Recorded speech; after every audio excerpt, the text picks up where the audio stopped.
Abdullah is the Nasara coordinator for the New Patriotic Party. Good morning. Thank you for your time. Good morning. And Stephen Atubiga is a member of the National Democratic Congress communication team. Good morning. Good morning.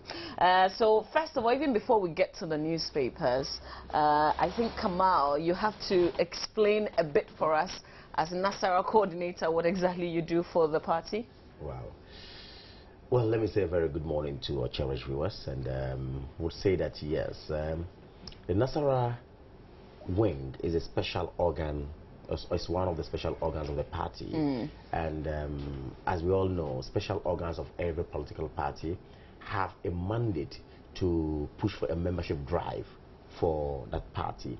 Now, primarily what we ought to do, or what I'm supposed to do as a coordinator, is to ensure that there are some defined territories for jurisdiction for this wing to go in there and see how they can sell, or we can sell the policies and programs of the party, so we can increase the membership base of it to get people buy into the ideology of the party and all that. So basically that is what I think we should be doing. It's just like any other special wing, like the women's wing, like the youth wing and all that. But just that we have a prescribed area where we ought to do our work. They also have theirs, but then we try to cooperate and then see how we go back. Okay.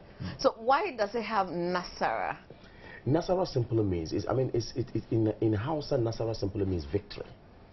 You know, so when we say Nasara, Nasara means victory. And you see, when this particular wing was created, a name was supposed to be given to it, because the target area is the northern part of Ghana, and where, of course, we have the minority settlers in Ghana, as in the Zongos and all that. Okay. So we chose Nasara as a name, coming from, a language called Hausa language, and that says that. But I believe that it has a lot, you know, to do with...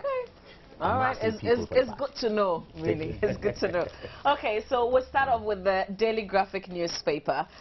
Front page, AngloGold to sack workers. I guess that's the biggest news coming close of day yesterday. That was what everybody was talking about. Also, NPP to open nominations on June 6th for presidential primary, and disagreement rocks film on oil gas. Also, World Bank provides $229 million for education health. So maybe I can start with you, Stephen. Yes. AngloGold to sack workers. You've heard about it. Yes. What are the implications? Yes. Thank you very much. Good morning to our cherished viewers out there. I think the company will have to find ways and means to see if they can adjust, even if they will lace with the workers, to me, to take even a pay cut to be able to sustain their jobs. But these companies have mined our resources. They've taken most of our resources offshore, and this is where we think they should have maybe a reserve. The authorities should look at it so that they can be like a reserve, because it's a very dangerous job that they do over there. And if you have women and men that will wake up in the morning, go underground with the health hazards, and they risk all that, and at the end of the day, somebody drink a cup of coffee, wakes up one day and say, we'll be laying people off just like that. It's something that is unacceptable. And I think that that sector, and they should have the resources to be able to sustain workers up to certain period of time, so that whatever difficulties, and I know companies, they lay off people, or when they're going through certain challenges. So government, I think we will have to look at it. What type of challenges are they going through?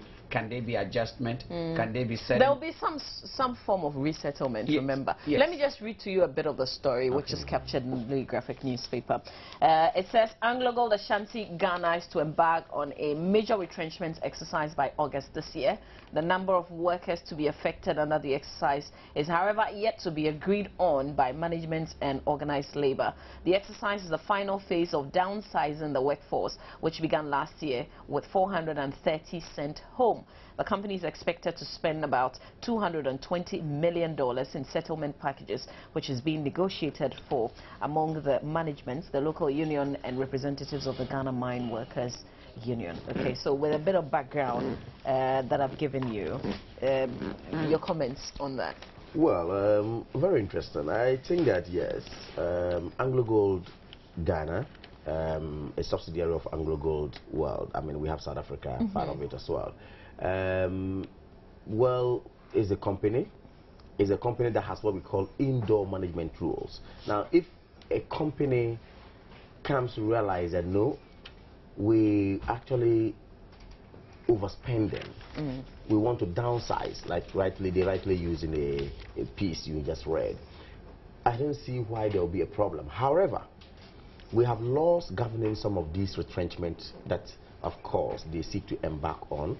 We have, as it were, contractual agreements that they entered into with these workers.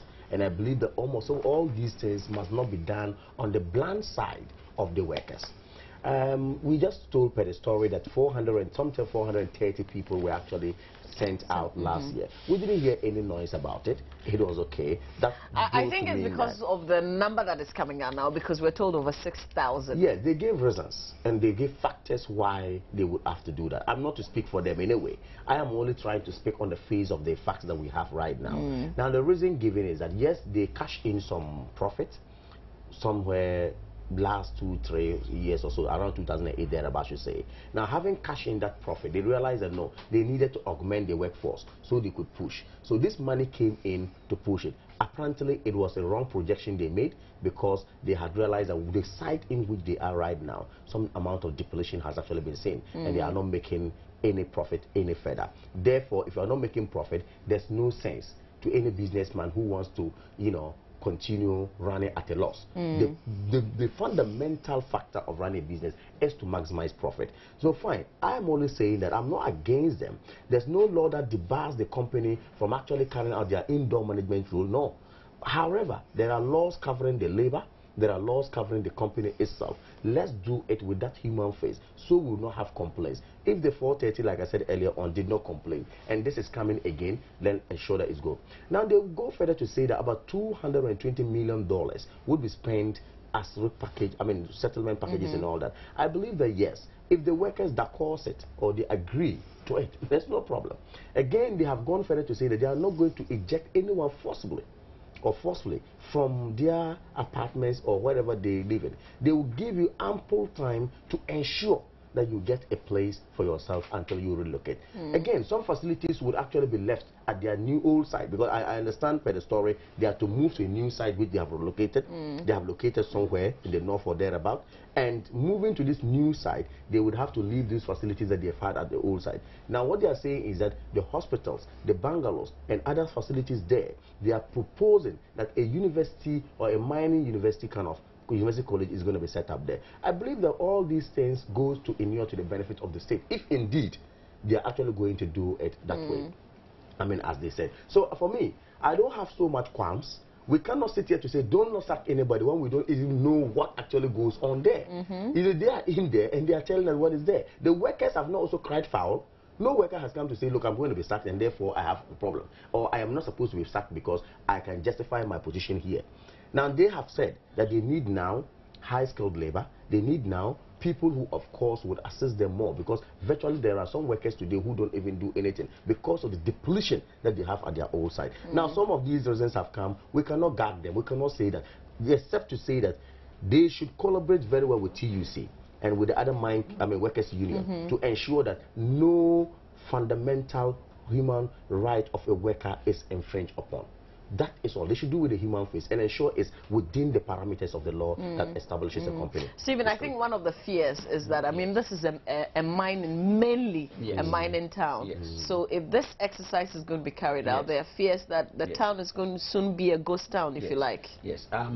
I'll give you an example. It happened in Takwa, the Goldfield mine, which my in-law even having to be one of them. There's a voluntary retrenchment, but some of them too have worked for some years that if you retire, some say the amount of money they'll be given every month when they retire, they rather take the retrenchment package. They could set up themselves. I know some took up to they give them, a chunk of money, but the difference is I hope and pray that they also give them an exit counseling that, okay, once you take in this amount of money, what are you going to do with it?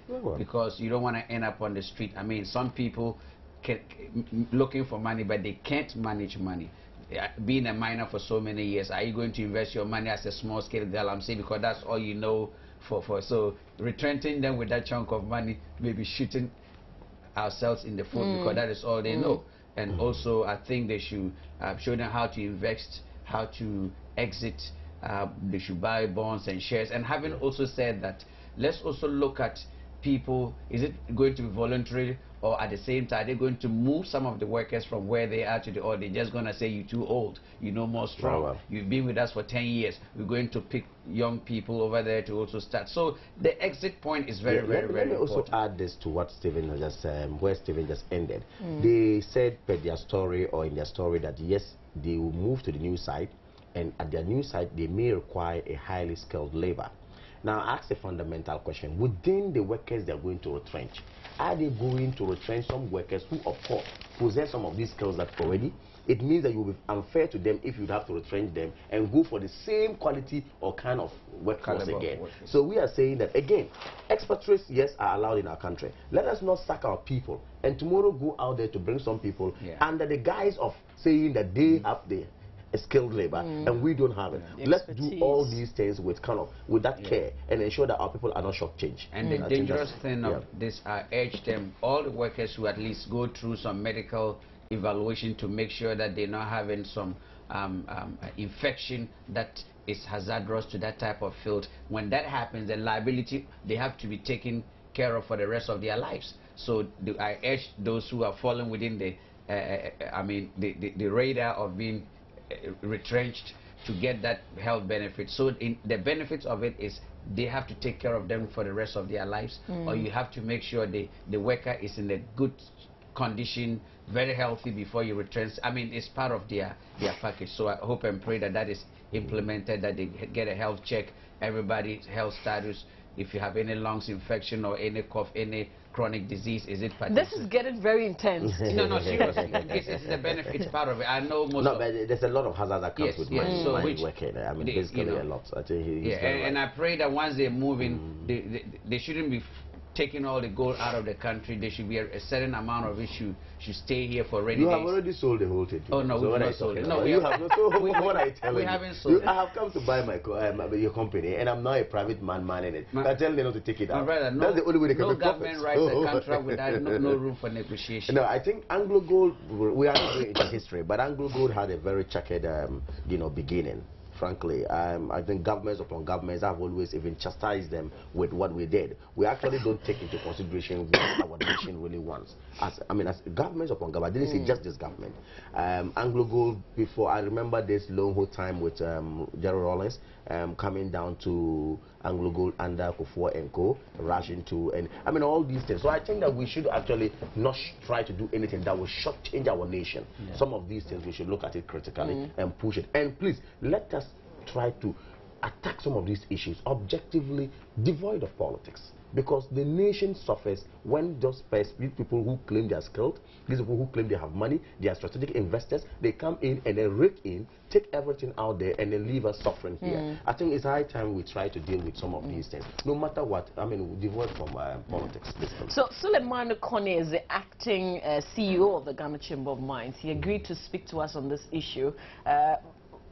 My fears really, when I heard about it, was, is it going to extend to other mining companies as well? So the implications of it, and we're still trying to get hold of him, as in when we do, we're going to put him on the phone lines, just for a bit of education on this particular one. Okay. Goldfields has already done it, so it's already started with, they are yet to do. No, Goldfields, because I know that we still have the one in Takwa. The one in Takwa, okay. Yeah, they retrenched a lot of people. So that's what I So said. it means that is a planned thing, because yesterday speaking to him, this is not a surprise. This is not something that he just woke up to do. So just some more information on it as and when we do get him. His phone number right now is switched off. Okay. So other stories on the front page of the Daily Graphic that we can tackle since you're here. NPP to open nominations on June 6th for presidential primary. This is an early one, isn't it? Well, some will call it an early one, but I think every political party has a document that controls the affairs and the administration or the running of this party, that political party, which document we may properly refer to as the constitution of the political party. Now, the New Patriotic Party, of which I'm very proud to belong, has a constitution of that. And this, in there in the constitution, we have a provision which says that, yes, as and when we are in opposition, we should try as much as possible to hold our Congress 2 years before the general elections in the country.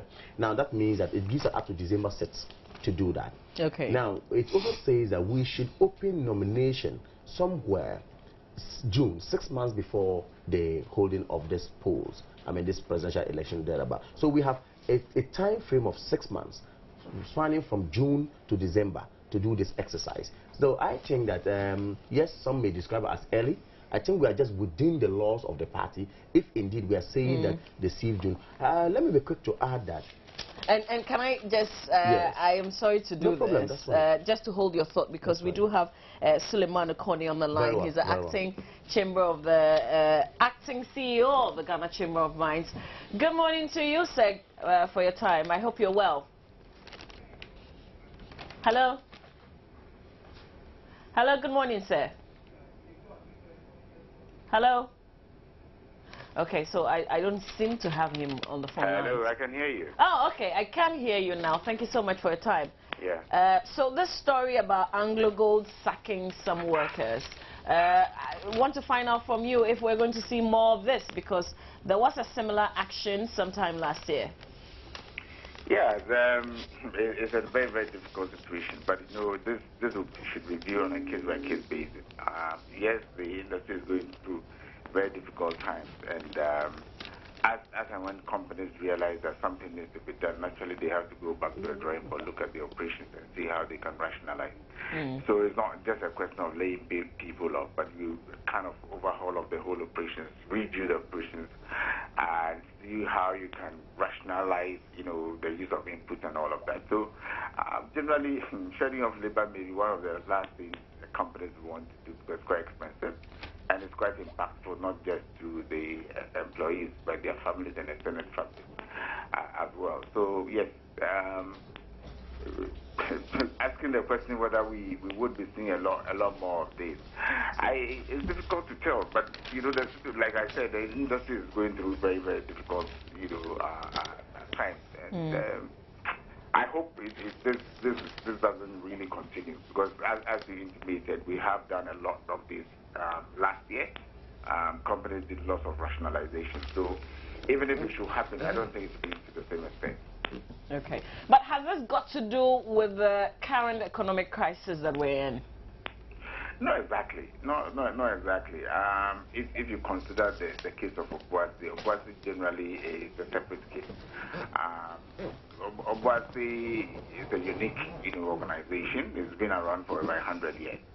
And a company like that, hello? Yes, I'm on. We're listening to you. A company like that naturally would have, you know, challenges. We need to retool, they need to reintegrate the operations, making sure that they use new technologies to enhance efficiency and all of that. So, in a sense, that is what the company is going to go through. They have to go through to ensure that they are able to have access, you know, to their ore bodies, to be able to mine and mine profitably. At the end of the day, you want to ensure that you sustain the long-term viability of your operation. Do we have laid down rules and regulations that these workers who are to be laid off will have to go through? For instance, we've been discussing, my guests have been coming up with some ways of helping. Do we have counselors who would ensure that the packages that are given to these workers would be put to good use, for instance? Yeah, all of these things are actually ensured, and the mine would normally work closely with the mother union to ensure that the kind of, you know, workshops and education which is required for them to use these resources optimally are actually done. So it's not just a question of giving them money and then they walk away. No, it doesn't happen like that. So it's a whole process to go through. And discussion started way back. So it's not something which happened overnight or abruptly. No. Okay, but we're also told, and I'm reading the Daily Graphic, that the facilities at the old site, and this is AngloGold Ashanti to be precise, will be turned into a university college of mines. You know, it is possible. I have not seen the publication, you know, but AngloGold Ashanti itself is a whole institution. So it's not just a mining company. They have a whole educational infrastructure. Because even if you should come out of the university, you will need some hands-on training even before you are able to work effectively. So they have such facilities even within the mine. And therefore, it is possible that they would decide as a strategy to help, you know, the company as well as the whole country, that certain portions of, you know, the mine would be turned into educational, you know, institutions. I think it's a wonderful idea. All right, Mr. Suleimanu Connie, we'll leave it here, but thank you so much for your time this morning. You're welcome. All right, and he's the acting CEO of the Ghana Chamber of Mines, sir. Okay, so back to party politics, back to your Congress.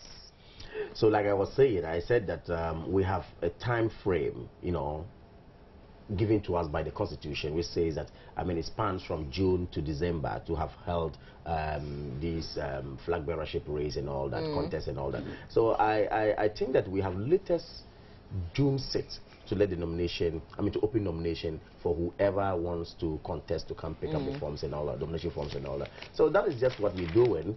Let me be quick to add that, yes, almost all these things we're talking about are very inconclusive.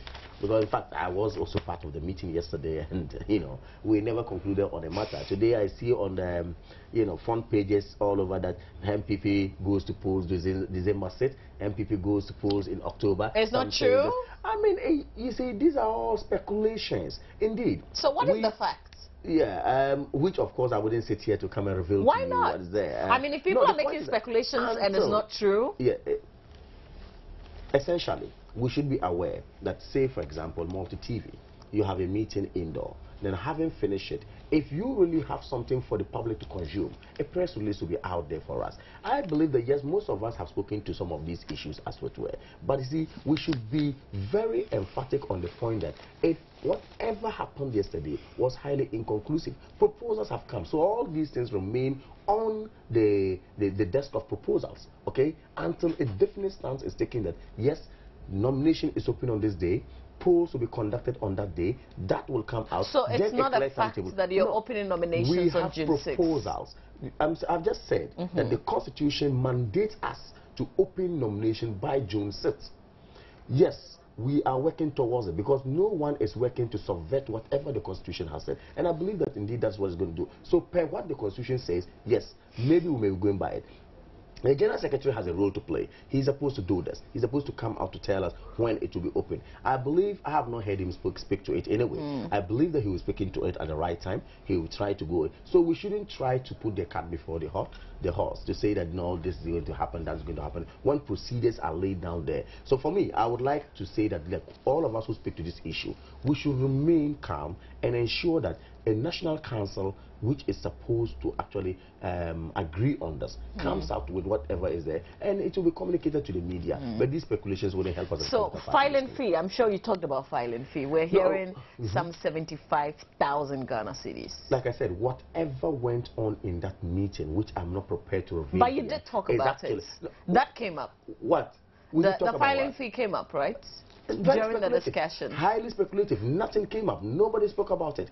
Trust me, whatever. As in the issue was not raised at all? No, at all. Not at all. Not at all. Because no proposal to that regard. I mean, to that effect. So I think that whatever he says that, yes, this goes, these are all speculative, you know, pieces. So we shouldn't actually pay credence to them now until the formal thing is done. Then it will be communicated to the media and everybody, and we'll all get it. Stephen, are you Dean Wufiasem, or you want to comment on this one? I want to comment. I just want to draw his attention that his chairman spoke to Joy, saying, you know, the committee will there's a proposal and the committee will, very well. Will come you just said it. Confirm what I said. You said there's a proposal. Yes. You just said it. I didn't say. And so from your chairman has made... What I just did is what my chairman has done. Yes, so has made a comment about it. And all I can say is I can say I wish them good luck. We are ready for any candidate that, you know, emerges. But you sort of, you have preference, right? You have a choice. For us, whether they bring their old candidate, a new candidate, whoever, you know, NDC, we have a strategy for all of them. Any candidate that they bring, we know the remedy how to win. You know.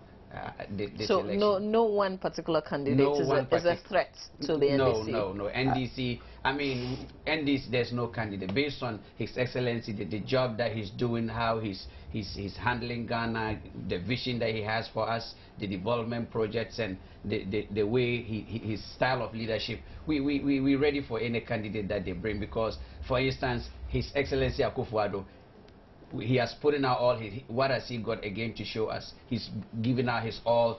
He has no more. He was banking on the free SAH, and they boycotted the Constitution when we were writing. They were not part of it. They boycotted. They boycotted the Constitution. What Constitution? You're talking about the 1992 Constitution. What I'm trying to explain is, if you look at the Constitution when it was being written, there was a plan for the free education. Gradually, to get there, he was going to take it and run, and this good president said no. Boycott. Answer the question. I'm coming. I'll get there. I'll get there. 92, they boycotted. What? They boycotted parliamentary and what? They boycotted. Right? Anything that has to do in the interest of the nation, they boycotted. We know his stand as Akufo-Addo. It is Alan that will say he's a virgin politician. He hasn't taken a stand Yeah, please do. It's interesting. You see, my brother, I appreciate how much you're struggling to make a point when in fact you cannot even create it. Talking of boycotts, your question is, you asked him clearly, we boycotted what? He said we boycotted the Constitution. I want to ask him, fundamentally, yes, on what grounds did we even go to the Supreme Court in the first place? Because the Constitution of Ghana says we can do so. So which Constitution did we boycott? I don't even get it. That's one. That's two. He's talking about we boycott everything and whatever. You see, if, I don't know, he has not actually pinpointed a particular incident or event that we have boycotted and given a reason. Wait a minute. And given a reason. You see, the reasons that we always give or allude to, and maybe some of these boycotts, especially the current one, let me just look at the Economic Forum, which just ended, okay? Indeed, look at how shabbily it was organized. Even the Ghana Federation of the Disabled. So you don't have no regrets that you didn't take part in it because there were. We don't have. You know why? Let me tell you why we have no regrets.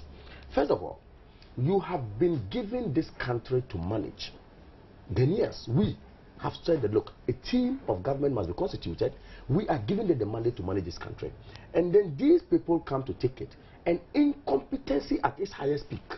It's been manifested here. That is why when you were asking Suleiman Akoni a question, you said, is that on the face of it, you asked him, you said, is this a retrenchment exercise that we are about to see or witness from AngloGold Ashanti? Has anything to do with the economy? Absolutely. It's because we all here, including him, Stephen, knows that we are currently under serious economic crisis. That is not true. See, we are. We are not. I mean, it's okay. So some of these things, you ought to do it with all the professionalism and all the competence that it demands. Today, we give you this mandate, you sit down, and then you reduce governance into jokes. You reduce governance into propaganda, clearly. And you want us to come and say what? No, but some people, hold the view strongly that irrespective of your, the issues that you raised, you still should have been there, because not all the people there. I mean, are we saying that the people who went there were NDC, were all NDC members, or they all didn't have issues, with the government? We never said so. You see, the point is that you read the communique which came out. The communique told us that all the deliberations that went on there was actually summarized into the communique the government issued to us. We read through it and realized that same old facts. Baumia came out to tell us that this is where the economy is going. People said that it still didn't stop you from going there to make the points again. I mean, after all, there were some people there who had been saying a lot of things on air, and they still went there to drum it into their ears. Let's get serious here. You have an exercise of this nature, very imperative to the nation. Then someone is sitting somewhere, you write an invitation. You are inviting him to come and make an input to whatever will go on that will affect all of us anyway. Then the fellow sits down, all of a sudden you come to spring a surprise on him, say, this is an invitation, I want you to come and let's discuss the economy. We had the invitation Friday evening. Some people say that is no excuse. It is an excuse. It is. Trust me, it is. Look, you need very serious, thinkers to go into shaping the economy of this country. No wonder this thing came out of this. The community that came out was same old story. You went and quoted chapter 6 of the Constitution, said that you are supposed to follow it. That has been with us since 1992. So are you telling me since 1992 you didn't know there was a provision in the Constitution which says the directives, strict principle must be followed? Your party has ruled this country before. Saying that. What? And your party has ruled Ghana before. And what happened? And what I'm trying to, there are people, you don't need a rocket scientist to say we're going to climb mountains to be ready. You have to be ready when the government, when the interest of the nation is being put first. The partisan should be second. All I'm trying, if a ruling government thought it wise and look, we have the roadmap, we have the blueprints, we know what we want to do, but knowledge is not in the brain. My brother, let me explain. And the government of the day, my brother, the government of the day is giving the opportunity for all political parties, all stakeholders, people that matter, people that know, have other brains, come and share your knowledge with us. It doesn't matter even if it is 24 hours. If you people want to rule this country, go and put in your input. And that is the platform you'll be able to look in the eyes of the Ghanaians and the people that matter at that platform and tell them that, you know what, you didn't give us ample time, we're not prepared, but these are the ingredients that we think when you put in this particular recipe, add it together, is going to come out very good. And that is why you have failed yourselves, you have failed Ghanaians. It has shown that anything that is not in the interest of MPP, I don't know if your party needed beeps and pacifiers at that moment to know that you should be pampered. How come when it comes to certain things, MPP want to be treated specially? They're political parties. No, okay, I guess you know, if we go on and on, it will still be MPP. I just want to make this very salient point to us. Why should we take this, or we should not take this economic forum serious? The Ghana Federation of the Disabled is a very important, association or kind of a federation in this country.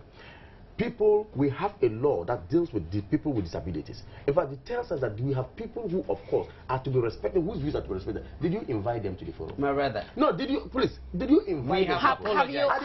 We have apologized. But have you always invited them to your events? Whether we invited the law that covers disability in this country was actually initiated by us. You had an obligation to ensure that the district assembly today, 2% of the common fund should go to the disability. We did that. And what have you done for them? But you failed Ghanaians for not attending. So I tell you how shabbily this thing was. You failed Ghanaians. To the extent that all the stakeholders that they claimed that they had invited everybody, there's a lot that's missing. So you come and sit down and tell me. All right, let's move on. Let's move on to something and hopefully we respect disabled people, and the first government to give a disabled man a ministerial position. Did you invite them? Did you invite them? This simple question. Look, we man up in. We apologize. I didn't know part of the. We did apologize. Okay, so can we just move on? Hopefully on something else that both of you can agree on objectively. That's what I'm looking for. This is education and this is serious. Okay. So the National Union of Ghana Students has threatened a showdown with governments if the decision to withdraw utility subsidies for tertiary institutions is not rescinded. Ghana's umbrella body of students is against the withdrawal because it is forcing tertiary institutions to levy students the bill. According to NUC's president, Sami Dakwa Benfo, the move by government amounts to relinquishing its commitment to students. This follows government's directive to public tertiary institutions and state agencies to carry their own utility weights. The Electricity Company of Ghana has warned it will be forced to cut power to some public universities and polytechnics, drowning in debts of unpaid bills. Students will pay the ultimate price as tertiary institutions are shifting the cost of students to get out of the situation. Speaking to Joy News Thursday, Samit Benfo said the University of Cape Coast will be charging 400 Ghana cedis for resident students and 300 Ghana cedis for non-residents. But the students, thought to be easy targets, have responded with threats packaged in a 2-week ultimatum to government. At a news conference on Thursday, Sami Benfo said it smacks of irresponsibility for government to foot the bill of its ministers and some public officials and provide free fuel, among other perks, while students are being asked to pay for electricity. He wondered how government officials who once were students, enjoyed free accommodation, free food, and received stipends would make tertiary education a difficult experience for the current generation. And I'm reading from myjoyonline.com. Okay, so you've heard it. That's interesting. It comes to buttress your point earlier on, that the economy is in crisis. It comes to buttress that. This, my brother sitting down here, should do the honorable thing by telling us that, look, yes, we have failed, and we agree. But if you keep on telling us you haven't failed, the economy is not in crisis, and you keep on trying to rabble-rouse, and then turn this economy into something else, we're going to suffer. Students have just come out to cry foul. Hitherto, what we knew before this directive, if only it's implemented, came out. Government have some amount of subventions they give to these public universities. What happens to the money? Where's the money?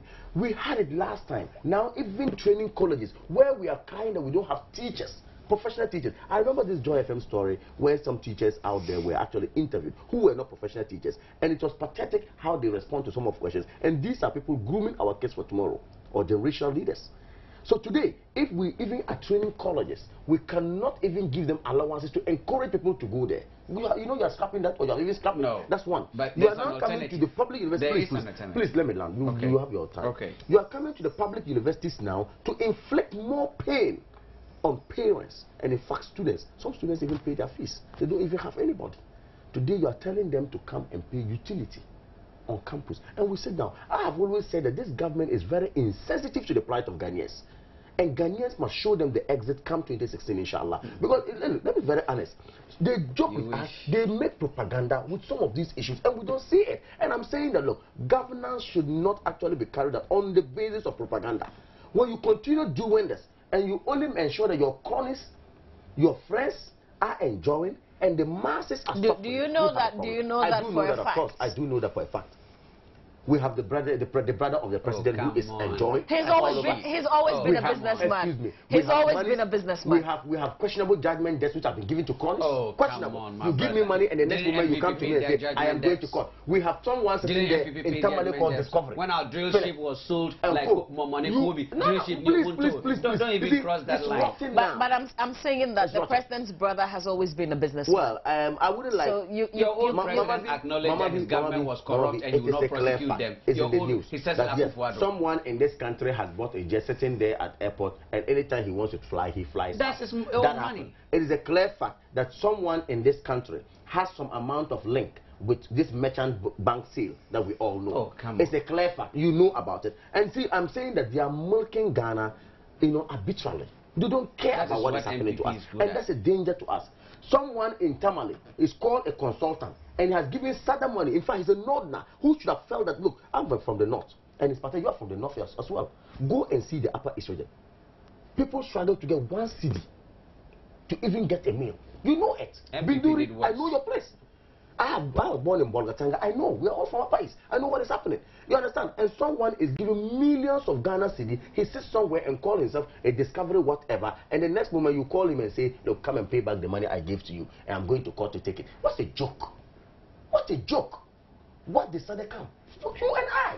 Our people are suffering. Nobody is very sensitive to our plight. And you sit down here and say you want to still go and speak in the name of government. So can we go back to the fact that we have issues with education? Yes, on education. Yeah. Today, just give him 2 minutes. Okay. On education, I think before I will land here, I think I have to be fair. On education, a nation indeed is not what's called a nation if you don't have plan for the future. And the only way you can plan for the future is to ensure that education is given a very serious, attention. And if this story is anything we should go by, I think that we should be worried as a people. We should be worried because our generational leaders actually will suffer this setback. And that will be a serious problem. You have done it to training colleges. Don't do it again to universities. Please, we beg of you. Private university where even we think that we should have cushioned them a bit, you are saying they should pay 25% taxes, and they're going to, as it were, push these taxes to the students. And we have this problem. All these, nowhere is working. What kind of government is this thing? My sister, talking about subsidy, we want good roads, we want good schools, we want good schools, we want to expand the schools, we want more faculty builds, we want more infrastructure in these universities. And a subsidy comes with a cost. Now, my brother is crying like when they say the burden of the utility bill should be honest. It's just like somebody is going to carry with look, my brother, government is not just going to say we're taking the subsidy. There's always a dialogue. Maybe if you know the amount of money government pays, government is a proposal. Government could say, you know what, if we're spending, let's say, 10,000 Ghana for the electricity. Do it this way. Why don't we go and see the gadgets that the students are using? Look. Let's say a student. Did you go to school in Ghana? No. Did you go to school in Ghana? Yes, okay. Yes. I'm trying to make a point here. So if government will dialogue with them and say, you know what, we can use this amount of money to extend these facilities in your school, it's not going to be one person. Let's all, you see, being innovative and being creative. I'm just trying to draw your attention. The center is not holding. It's holding. It's holding very, very well. This government, this president has a vision for students, even they are exiting. Look, this government is not even liaising with private companies that tell us the type of labor force that you need. We'll translate it to this. Look, we'll translate it to this. We are tired of this rhetoric. No, I'm trying. You see, president, you have to be innovative, very creative, and the president is doing that to make sure that you have jobs when you come out. Having said all that, the president didn't just take the college that you're talking about, the teaching. There's an option for them. Instead of giving you the allowance, there's a program that you could go take the money in bulk. You are not, when you finish. Look, my brother, don't let it look like this. So okay, so do we know why government is making this decision? It's a proposal. So why is government making a decision? That's the question. That is why I'm trying to explain to you. Anytime a subsidy is being taken, that money will go back to something else for those institutions to benefit from it, and the students will benefit from it. Then just allow it to stay. If it's going back there, allow it to stay. I don't get it why you say you are taking that subsidy to give it back to me. Allow it to stay. Look, the fact is that hitherto I wasn't paying bills. Now you are telling me to pay utility bills. It's coming to augment the fee that I've already paid, which I'm struggling to even get. Then you are telling me that I am taking that subsidy or I am withdrawing it to get more money so I can help you. Then just help me. There is a dialogue between dialogue between the institution and government, and a proposal has been given. But I'm just drawing your attention that anytime government is withdrawing subsidy, there's always an alternative, which at the long run, those institutions, they benefit more.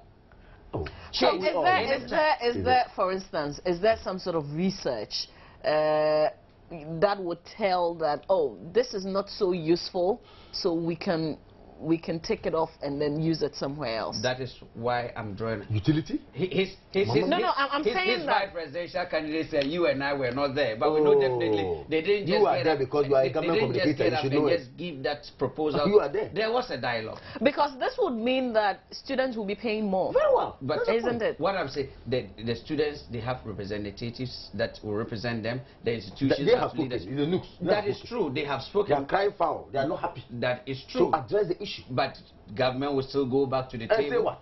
They will dialogue. And tell them not to pay. Not to tell. When we get to that bridge, we'll cross Just it. tell her, you have issued a directive. The president are telling no. So what we ought to do, look I am in support of this. They should come out and revolt strongly against this already. We are already being afflicted with so much pain by this government. We should not sit down and allow them to go on this tangent, because this country is actually pushed somewhere. Let me tell you, I wouldn't have brought in this, but I'll tie in this. Today, it has been announced that $3,450 is going to be paid for Hajj pilgrims this year. I'm a Muslim. And I tell you, $3,450 means that you have to pay... Your source? Yes, of course. My source? Oh, it was announced somewhere last 3-4 weeks. I think the Hajj board came out with this figure. And I was saying that, look, we are yet to come up with a statement on it strongly. And I think we are just doing a furious investigation on how the Hajj is carried out. Then we will actually be speaking to this issue very well. I am saying that today a Ghanaian pilgrim is supposed to pay close to 10,000 Ghana cedis to go to Mecca. Last year alone, he paid only 6,800. Look at the difference. 6,000. As a result of your incompetence, my brother, you are not being fair. Managing the economy. That Hajj belongs to the I am NDC saying government. It doesn't. Doesn't belong to the NDC government. Listen to this. Does the NDC owns in an airline? If the economy you go in there for your own blessing. If you had better appreciation of your city, your currency, we wouldn't have suffered. You are mixing apples and oranges together. Why do you blame government for Hajj? What has government got to do with Hajj? Government is empowered to make sure that essential then you ought not to have had a Hajj committee in the first place. No, but you ought not to have had it in the first place. It's the benefit and incentives of running a government, but not compulsory that government should go and tell. I am saying that. No. You ought not to have. No. Listen, let me tell you. Last year alone, I'll come up with this. Last year cannot be today. But is the transportation from here to Bolga, is it the same today? Oh, because we are not managing the economy. No, it should be so. No. If you were managing the economy well, it would have been better. So you are telling me we should always go astronomical. You have reduced that. You have said and I didn't get the chance to correct it. Ibrahim has had his money way before, and you know that. Ibrahim, it's a private jet. So we've moved on. We've moved on. We've moved on. We're talking education. Yes. Okay. Seriously, and I think we'll probe further. Yes. But let's just move on. I have the Ghanaian Times newspaper. Front page, deadly Ebola disease. Avoid contacts with bats, warns Ghana Health Service. I know you blame NDC again. You will blame us again for Ebola. I thought this issue was gone. I mean, I thought the scare was over. Yeah, it's not. I think that it cannot be over. I thought that once it's a disease or a pandemic that has actually happened in the sub-region, and of course some of us must be very, very careful because every human life is important to us. So if the researchers say that the bats should not actually, we should not try to get contact with them. My worry is that we have a group of people in this country who, of course, see the bats as a delicacy. You know that? In this country? Yeah, bats I think are delicacy.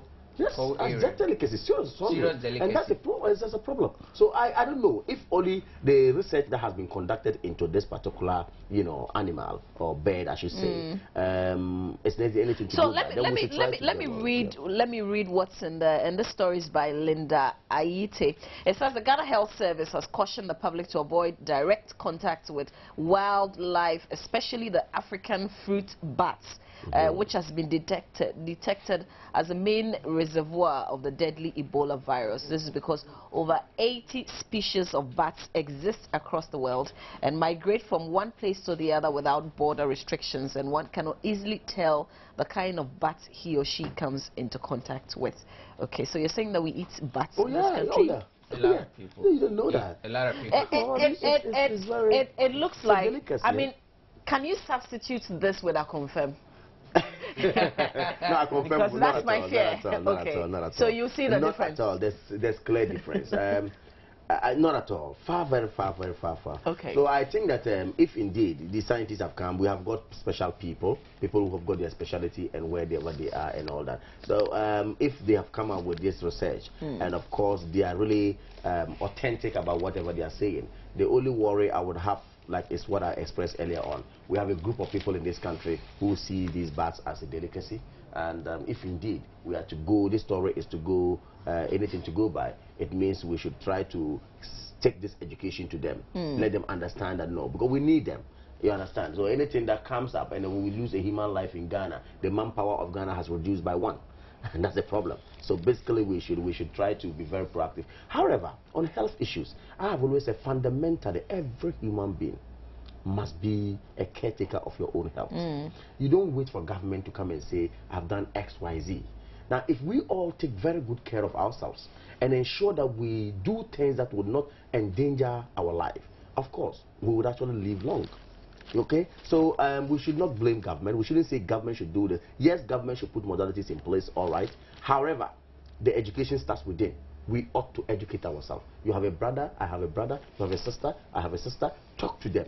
Let them get to know that this is not good, that is not good, so we can present a healthy Ghana to the world in future. Stephen? Yes, I would like to applaud him for at least for the first time. They've not. But this is not politics. You made mention of 80 species of different types of the bats. I'm surprised he didn't mention one, because if a dog even bites somebody from our hometown north, MPP will say it's your mama.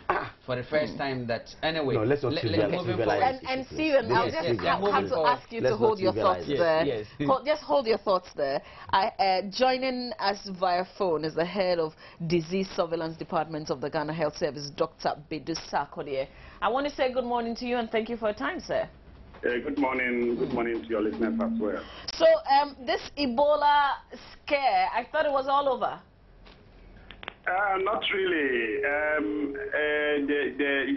The situation started, the outbreak started at Guinea, and based on that, there was global alert, particularly forests in the Africa region. And the number of the cases have come down a bit, but they are still reporting cases. You see, what happens with outbreaks, that it comes in waves.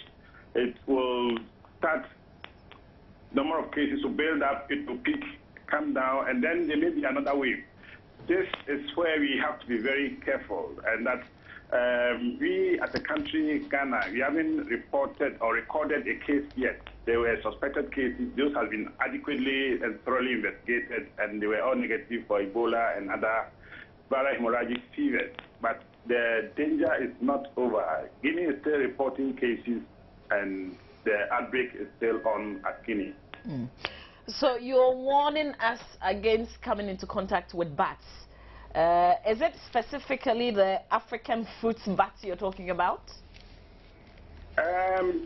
Specifically, yes, especially those that are infected. But then when the bat is in the sky or hanging on the tree, you and me will not be in position to say that that bat is this bat or the other. And every bat now happens to be a risk factor, and we have to take care and make sure that we don't unnecessarily put ourselves and their ones to risk. Okay, so this is just coming up to me. The beds at the 37 military hospital, I don't know if you're familiar with that area. Are they bats? Yes, they are bats. Okay, so if you're telling us to be careful because we don't know the ones that we'll come into contact with, then how safe are we knowing that there are a lot of them at that particular place, for instance? Indeed, it's the close contact which is the problem, and that the bats flying over you and you passing under, well, they're not just just flying over you, they will sprinkle the disease on you. That's not the problem. That's not the situation. And there's a close contact, people hunting them and then people handling them. The difficult is the problem that you are talking about. The close contact, which is the danger. Okay. So when they poo on you, for instance? Come again, please. When they poo on you? Okay, well, it could be a problem, but then that should be the area that the new landed should have some abrasion, or there should be a break in continuity of the skin. And the droppings getting on you, usually it doesn't happen that way. People don't experience that much, and there is a risk indeed, but it's far-fetched rate. It usually doesn't happen. Okay, so we know some places in Ghana where people eat bats. Yes. What is the Ghana Health Service specifically doing in those areas? Yes, what we are doing is part of what we are doing now, that we have to let the people be conscientized, giving adequate information that there could be a risk factor. Now, the bats in Ghana have not been identified harboring the virus, the Ebola virus. Indeed, they have other diseases. But the danger is not eating the bat. The danger is handling, the danger is butchering, so that the tissues, the fluid, the blood that is infected, when you come in that direct contact without any protection, that's the danger. We are not saying now that people should not eat bat, but then people should be very wary and be extra careful when we are handling the bat. It's not the eating which is the danger, but then eating infected bat or handling infected bat which is not adequately processed. That is the danger. Yep. So let's desist from using bare hands, unprotected hands, to handle those animals that we know that they are risk factors for carrying the virus. All right, Dr. Bedus Sarkodie, I'd like to say thank you so much for your time. Please go ahead and have a beautiful Friday. He's the head disease surveillance at the Ghana Health Service. And with that education, Stephen, yes, we can hear you now. Yes, I think throughout the whole country in Ghana, there are people somewhere that, eat these bats. And growing up at the north, I know some of the northern brothers consume them. But I'm glad that it's been put Northern up. brothers consume Yeah, bats, some. you know. Yeah, some. I mean, you'd be surprised. Strange, Lizards and what have you. very strange. You know, lizards. They're not bats. I know we don't take bats. Yeah, Anyway, you'd be surprised. You'd be surprised. I know what I'm talking about. You know, it doesn't really matter because it's a delicacy for So some I think people, since the attention has been drawn, and for the fact that he is the specialist has made us aware that they've not confirmed enough bats in Ghana carrying it. That shouldn't be the green light. So I think precautions should be taken, and I think people should desist from consuming it until further notice, because this shows that if you consume it, you're on your own. So I think I would like to applaud the platform for putting it out there to save people's life, because if one person gets it, we don't know. I don't have the record to show how the bats even get into the, whether do they have barriers that, when I mean, do they fly from Burkina coming to the country or Togo? How do they get, you know? They don't fly into Burkina like the guinea fowls there. So I think it's something that we should take it seriously, and because if one person is infected, look at the criteria of spread of the infection is very scary. You never know. So this is where I think myself and MPP and NDC for the first time we've agreed on something. So we've always agreed on issues that, of course, borders on objectivity. Yes, I think that, like I was saying, I have never been the type who was for not naming any of the 80 bats.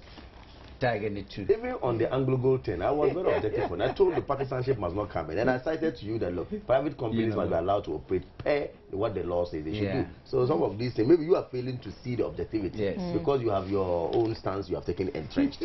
So that's okay. So the final issue that we can tackle before we go, this disagreement, and this is how the Daily Graphic captures it. It says disagreement rocks film on oil gas. Have you seen the film?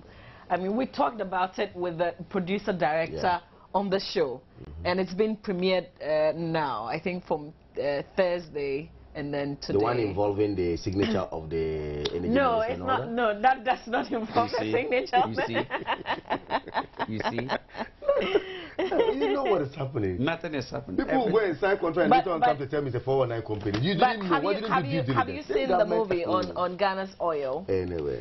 Which surprisingly coming up with... I heard of it, but I've not actually seen it. You've not seen it. Okay. Yeah. So we can move to another issue. Let me just read to you quickly what's on the front page of some of the other papers. We know the Ebola issue in the Times. Here's the Chronicle. Mahama summons minister.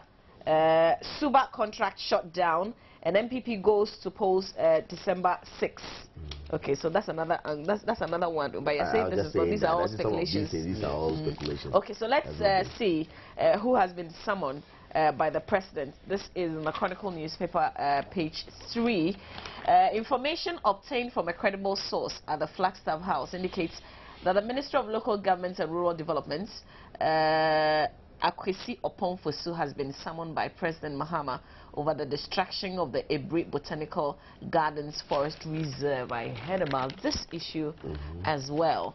The president wants to inquire from the minister whether the directive for the DCE to encroach on the forest reserve was from his office, and whether there were documentary proof to that effect. The minister, the Chronicle learns, honored the call yesterday and gave accounts of the level of destruction done the forest reserve by the Ekuapem South District Chief Executive Kwadwo Afarijan. Mr. Afarijan, on March 7, 2014, stormed the 172-year-old forest reserve with a group of chainsaw operators and directed them to cut down the timber species in preparation for an office complex for the assembly, an action he claimed was backed by the Ministry of Local Government and Rural Development. You've heard about this issue? Yes, I did. This is the forest reserve. Yeah, honestly, you see, as a country, we are not taking ecology and tourism serious at all. See, tourism in the Gambia fetches a very high revenue for the country. Ghana has a lot of sites that we can develop into these tourism sites that is actually going to help us augment on our foreign exchange earning and all that. It's sad to hear that the minister is summoned by the president. I ask a simple question. Who is the chief executive of this country? The president. So are we saying that before any project that is going to benefit the people gets to the person who is supposed to implement it, the president is not aware? Is this strange? I mean, he cannot be everywhere. No, he can't. He has people in charge. There are structures in place, Mama B, for heaven's sake. There are structures. If I am nominated as a minister or appointed as a minister by the president, ultimately I'm supposed to report to the president. I am supposed to make a budget or projection of whatever we're going to do and present it through maybe the Minister of Finance, who, of course, we are told per the Constitution of Ghana that goes to the Parliament to present the budget on behalf of the President. It's like the President presenting the budget. And whatever project that is going to be carried out there, of course, would have been captured by this budget. And I believe, please, would have been captured, the amount of money, fine. Now the design, the planning, of course, falls squarely under the ministry. No district assembly or MCE or whatever is going to do a project without, of course, the local government knowing all this. That's not true. Okay? I am saying that, yes, if it's a government project, no matter what happens, it emanates from the top to down. Decentralization does not mean they just sit there and do whatever you like and then I'll come and call me to come and commission it. That's not what it means. When it comes to revenue mobilization, yes, you can come out with some of these things and do your own work. Even with that, you need to report to them that I am going to tax on XYZ because I want to do this. And in fact, you need to even make bylaws. And those bylaws must be communicated to the top, whether they are accepted or not, whether or not they conflict with the substantive laws of the state or not. So don't tell me that's not true. I know what I'm talking about. I mean, we know that there are structures in place. So why can someone just get up for heaven's sake from my house, take a cup of coffee like you said earlier on, and go and say, I want to cut down the trees there and construct this? It has never happened anywhere. So it means that it's a planting. Let us not try to, play games with Ghanaians. The president should not tell me that I don't know of this. The local government minister should not tell me I don't know of this when the DC is doing this. People are going there. And in fact, why specifically instructing to cut down timber trees? Why? Let's ask. You didn't just say trees, so you said timber trees. Stephen, I mean, you are closer to the government than all of us. What do we know? I first and foremost want to applaud the president for when his attention is, if this is a speculation, it's not what you call a verified truism. For not being proactive. No, I'm just trying to say that if it is true that the president summoned the minister, then I think the president, I applaud him for that. For not being proactive. Having said that, isn't that his job, though? That is true. Now I'm trying to say I applaud. It means he's taking action. And having said that, the president has dedicated people from his ministers down to DCs that are working. Now, with every region, there's the decentralization, as my brother was talking, that's a regional coordination council that makes out of that. But having said that, at that particular district, they have assemblymen. Anything that has to be carried out, it's not the DCE wakes up one morning and say, I am the DCE. It's always made out of the assemblymen, and they go through the balloting and they agree. But at the end of the day, for the fact that they may take a decision, if it's not in the interest of the people of Ghana, if it's not in the interest of the government, if it's not in the interest of that safety of the people, then first and foremost, it's even the regional minister that will give directions that no, this shouldn't be carried, because he's like the president overseeing the whole region. That's the regional, then it transcends down to the DCE. So if yes, people take wrong decisions or bad decisions and what have you, there's nothing like perfect government. There's no schooling for DCE issue. There's no schooling. It's the president having faith in you and putting you there to represent him. For orientation. My brother, that is true, but that doesn't mean that certain decision. If it is true that, let's look at the circumstances and the scenario. Yes, I believe in history. I believe that things that like a brief forest, we don't know of it. An important reserve like we this, all know. You are telling me I'm saying I believe in history. I believe in preservation. As a matter of fact, I believe in making sure that we are planting. So if he acted on his own, you know, without the minister's approval, what could be done to him, and what should be? The DCE works with the assemblymen, and they represent the people. Because, you know, we're told in this story that prior to destroying a portion of the forest reserve, the DCE was offered a 3-acre land by the Department of Parks and Gardens, but rejected the offer. So it means there's a process. This is where. So this is, you understand that? So what are you talking about? So this is where I think the right thing is being done. What is the right thing? The sector minister. So what can be done to him? I mean, if it is proven that he acted really on his own and he did all this by himself without if he any... acted on his own, he will, I'm sure there's a procedure that he will be taken care of. But if it was made up of the assembly that voted that, look, we need this location and the DC is to implement, it means it was made out of, because the assemblymen at that district, they vote, they sit there and agree that let's use it, and then the DC acts. It doesn't act on its own. But at the end of the day, they all pay the price of it. Their people will not leave them off the hook, even though that vegetation doesn't affect me in Binduri. But as a Ghanaian, it's a place that growing up, our parents have taken us there as a retreat and whatever. So I want to see it being preserved very nicely. But the locus and the reason behind going there, I cannot sit here and prove. But the right thing has been done. The sector minister has been summoned. We haven't seen any action. Oh, it will being taken against anybody specifically. We can't see action because we're sitting in this country when our oil blocks are being gambled. Oh, come on. Oh no, please. When we're sitting in this country, what do you mean by what you said? We're sitting in this country when someone, I'll explain to you. We have oil blocks sold out to 419 companies. But what the minister said, I didn't see it. No, I didn't see it. The minister said it. Which minister are you talking about? The energy minister, for heaven's sake, says that some 419 company came to his office or what happened, and you are gambling with the oil blocks. I'm telling you, he said it. I didn't say it. I mean, what I do know is that there are issues that are under investigation. Thank you. Very well. But they came out. It is official that yes, the energy minister came out to say that some 419 company approached them to buy oil blocks. Yes. Is that not correct? And that about $1.5 million of Ghana money has gone into it already. Are you aware of that? No. They said it. No, please. It is something that you sit there and deny some of this. And this is where this country has gotten to. Even 419 companies, if only we are going to go by what the minister is doing. Can that happen? Who is supposed Can that happen to do any due nation? diligence, for heaven's sake. It's a procedure. We have a procurement act. Did MPP do due diligence when they wrote that? Can we just stop MPP what was and wrong DC? yesterday? What was wrong yesterday should not be right today. I mean, should not be right today. We are correcting the mess that you people... That is why Ghanaians said that MPP walk out when we want to vote NDC. Let's assume it's... So we fixed it. I'm coming. Fix it. You come and tell me MPP even did this. Don't come with this at all. It's an insult to we. Ghanaians. Don't do that. We gave you this Kamal and Stephen, don't do this. Yes. Can I say thank you for keeping me company? Thank you. But thank you so much for your analysis. Well, thank you so much it's too. been good having you. Yes. It's been good having you too. Thank you very much. Thank you.